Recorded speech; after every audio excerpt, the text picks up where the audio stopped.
ఒక్క చివరి అవకాశం ఒకటే సొల్యూషన్ ఉంది. రెండు ఉన్నాయి సొల్యూషన్లు. ఒకటి మొన్న ఏకసభ్య ధర్మాసనం ఇచ్చిన దానిపైన రివ్యూ పిటిషన్ వేయడం, లార్జ్ ధర్మాసనం వేదికకి వెళ్ళి మళ్ళీ ఎంపరికల్ డాటా అన్ని రకాల నివేదికలతోటి గట్టిగా ఏకసభ్య కమిషన్ కాదు ఏకసభ్య ధర్మాసనం కొట్టేసింది కదా లార్జ్ ఇప్పుడు 7 ధర్మాసనం మనం రివ్యూ పిటిషన్కి వెళ్ళాలి. ఇది ఒక ఆప్షన్ ఉంది. ఎందుకంటే మనకు పోయినసారి SC/ST కేసులలో మనం గెలిచింది లార్జ్ ధర్మాసనం మీదనే కేసు గెలిచాం.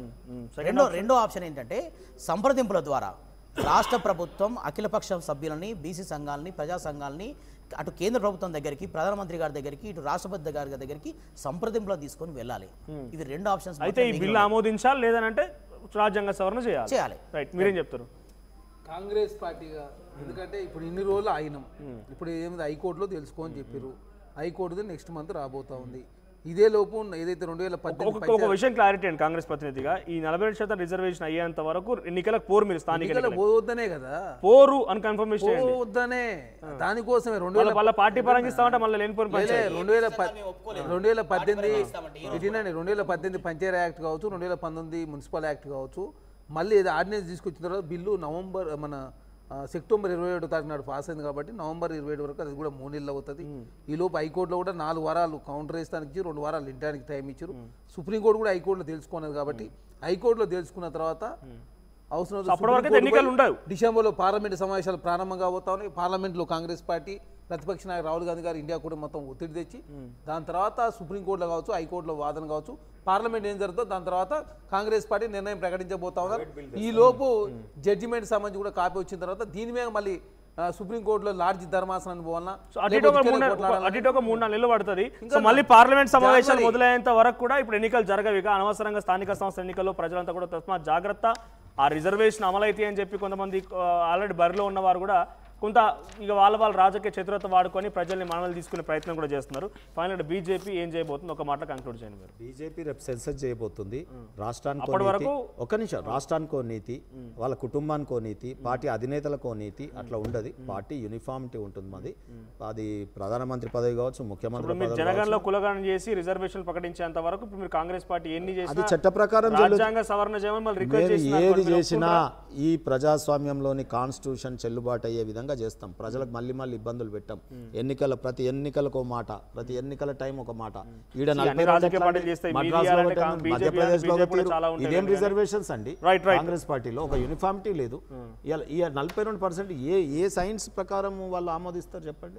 సో అందుకనే బీజేపీ పార్టీ ఎప్పుడు 370 ఆర్టికల్ ఎట్లయితే తెచ్చినామో ఇలా ఎవ్వరు కానే కాదనుకున్న రామ్ మందిర్ కూడా మేము కట్టగలిగినాం. ఇవాళ ప్రపంచంలో వరల్డ్ ఎకనామిక్ మేము అట్లా చట్టాలు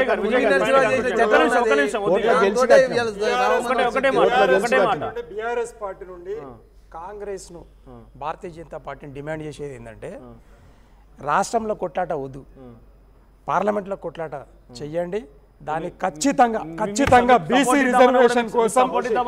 రిజర్వేషన్ కోసం మా పార్టీ మద్దతు 100% ఇస్తాం. బీసీల గురించి చెప్పాల్సింది ఏంటంటే మీరు చూస్తున్నారు ఇక్కడ BRS party, BJP party, Congress party వీళ్ళ వాదనలు ఒకరి మీద ఒకరు దుమ్మెత్తి పోసుకోవడం తప్ప బీసీల పట్ల ప్రజలకు అర్థమైంది. తెలంగాణ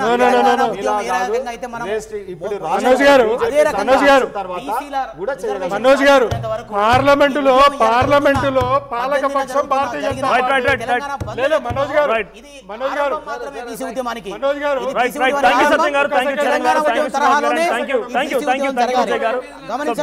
బీసీలకు సంబంధించినటువంటి ఉద్యమం ఇది. రాజకీయంగా గుజ్జ సత్యం గారు చెప్తున్న మాట ఇప్పుడు తెలంగాణ ప్రజలు కూడా చాలా మంది డౌట్ఫుల్, మన కామెంట్స్లో చూసినా కూడా అర్థమవుతుంది ఎవరెవరి మీద పోరాడుతున్నారో, ఎవరు ఎందుకోసం పోరాడుతున్నారో అర్థం కాని పరిస్థితి. ఒకరిపై ఒకరు దుమ్మెత్తుకోవడం కోసం మాత్రం నడుస్తుంది. కానీ నిజంగా రిజర్వేషన్ అమలవుతుందా అని అంటే అదొక బిగ్గెస్ట్ క్వశ్చన్ మార్క్ అని చెప్పాలి. ముందున్న సవాళ్ళు ఏంటనేది మాత్రం చాలా క్లియర్గా బీసీ సంఘాల నాయకులు చెప్తున్నారు. ఒకటి, రివ్యూకి వెళ్ళి లార్జర్ బెంచ్ దగ్గరికి వెళ్ళిపోయి వాదనలు వినిపించాలి, చాలా బలంగా ఎంపైరికల్ డాటా ఇవన్నీ చూపించాలి. లేదంటే రాజ్యాంగ సవరణ జరగాలి, పార్లమెంట్లో చర్చ జరగాలి. ఇవి మాత్రం 2 సవాళ్ళు. కానీ అనవసరంగా ఇప్పుడు ఆల్రెడీ రిజర్వేషన్లు గతంలో ఎన్నికల నోటిఫికేషన్ వచ్చే ముందు రిజర్వేషన్ ఏదైతే వచ్చినాయో ఆ రిజర్వేషన్లు పక్కాగా అమలు అవుతాయని చెప్పలేం, అమలు కావని కూడా చెప్పలేం. అనవసరంగా దయచేసి ప్రజలు కూడా స్థానికల్లో ఉన్నటువంటి యువకులు ఎన్నికల్లో పోటీ చేద్దామని ఆలోచన వారు దయచేసి అనవసరంగా డబ్బులు వృధా చేసుకోకండి, అప్పుడే ఎన్నికల ప్రచారాల్లోకి దిగకండి. సో తస్మాత్ జాగ్రత్త. సో మీ అభిప్రాయం ఏంటి? ఏ పార్టీ నిజంగా బీసీల కోసం పోరాడుతుంది అనుకుంటున్నారో మీ అభిప్రాయాన్ని కామెంట్ చేయండి. ఏమైంది అంకల్? పవర్ బిల్లు చేపకు చెల్లు హై బీపీ బహి తెల్లు పెట్టుకొని బిల్లు బీపీ అంటావేంటి అంకల్? ఇల్లు అమ్ముకొని బిల్లు కట్టమంటావా? ఇంటి పైకప్పు నమ్ముకోమంటున్నాను. ట్రూజాన్ సోలార్ సిస్టమ్ ఇన్స్టాల్ చేసుకోండి, ఫ్రీ ఎలక్ట్రిసిటీ జనరేట్ చేసుకోండి. ఇది చెప్తే లో బీపీ వచ్చి పోతారేమో, ఒక్కోసారి బిల్లు మొత్తం ఫ్రీ అయిపోతాయి. Truzon solar power, super power.